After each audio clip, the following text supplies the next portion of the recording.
I will now proceed with introducing members of the 2008-2012 City of Milwaukee Common Council.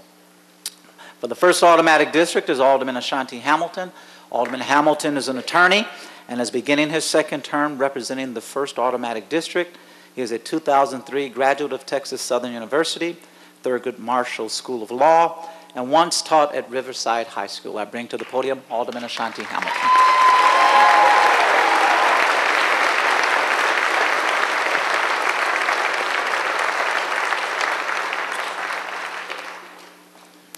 Well, good morning. Thank you, Mr. President, Mayor, our distinguished guests, and our honored constituents. We were given a few minutes to share with you some of the experiences of this last campaign and hopefully some words of encouragement and let you know what direction we would like to go in as your city representatives. I will first want to give thanks to a merciful and a mighty God.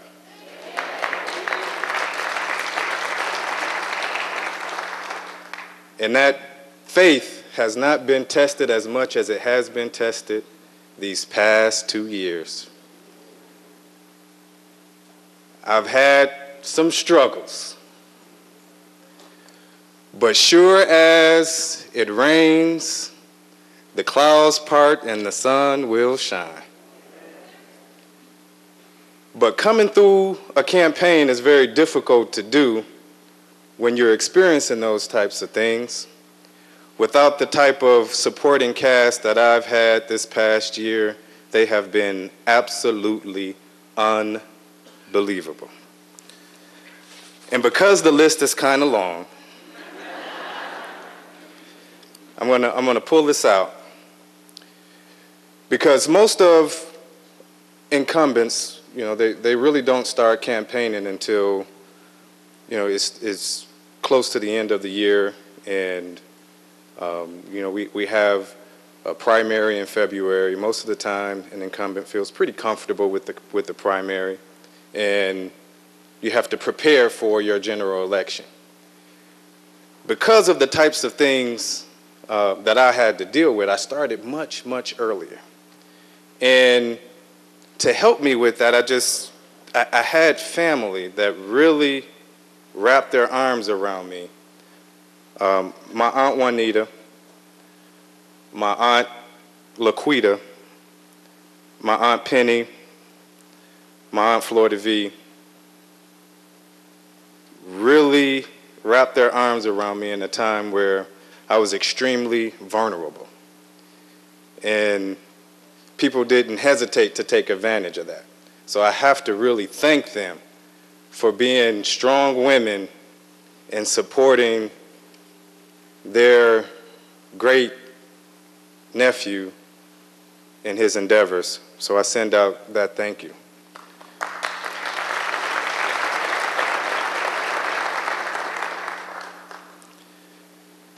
And the cast of helpers was pretty much women too. So Malele, take note, I work well with women.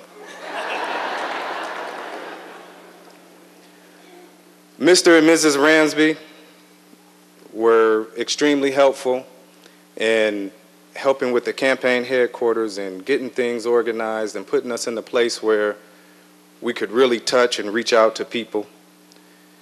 Classy and Elois and Letha and Sherry Bond, Mr. and Mrs. Harper.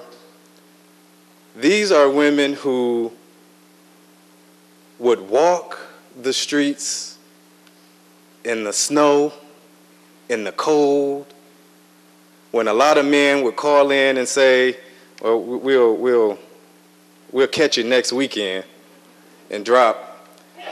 Not them, not them. And they did whatever. So it's really heartfelt to have that type of help coming from your constituency and recognizing that they really do appreciate the work that you're doing for them. And I want to say Thank you so much.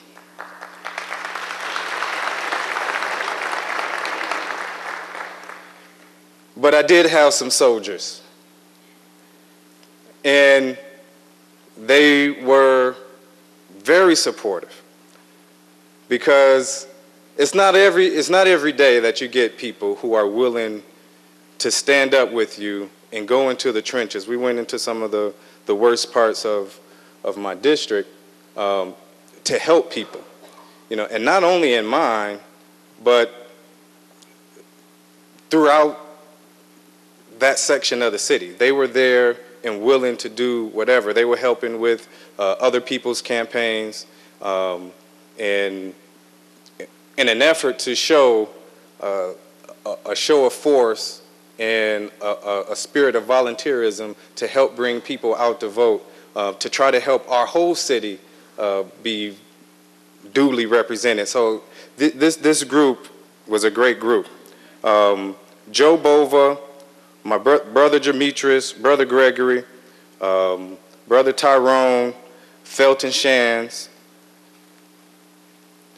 and Benjamin Ingle, who made sure that all of our money was straight and that we made sure that we adhered to all of our campaign regulations.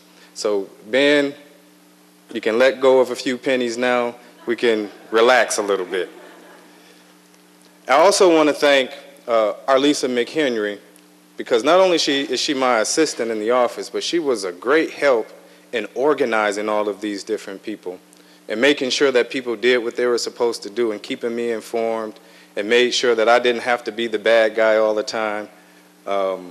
She does bark and she will bite, so that's my pit bull. So thank you, Arlisa.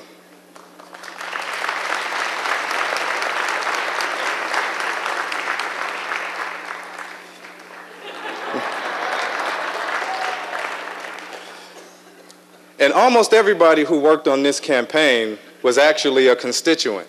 They lived in the district, and they wanted to make sure that they were heard, that their representative for this time and this period, that they were satisfied. And so I really appreciate that, because it didn't come from outside sources. It came right from within District 1. Almost everybody who volunteered on this campaign were actually constituents of the 1st District. So I want to send a sincere thank you. It wasn't every neighborhood that I walked into that I received this type of reception, but it was pretty much the feel of the district. So to wrap all of this up, 4 years ago, we were outside in weather much like it is now, except we had to sit outside in it. And after you sit outside through a few speeches, it tends to get a little unbearable. Right now, from in here, we can say that it's beautiful, it's nice, the sun is shining, the wind is just a little bit so you can feel it. So a lot of this stuff is relative. So 4 years ago, I was able to make this speech, and it was really exciting to make it. But I had one member who was out there who's not out there now, and it's my grandfather who raised me and taught me many things about being a man, and we're right upon the anniversary of his passing. And it's been kind of difficult to deal with life, not knowing that not having that shoulder to lean on or to bounce questions off of. But one of the things that he's always done is he taught me to be patient, but never forget to strike when the iron is hot. And so it's hot now, and I'm going to have to strike. And hopefully, we can mature as a city, and we can accept some of the responsibilities that it takes to lead this city and move it in the right direction that it needs to go. So thank you for giving me this opportunity to serve you once again. I hope that we can make as much progress as we've had the last 4 years, that we can do double that work in the next 4. So thank you very much.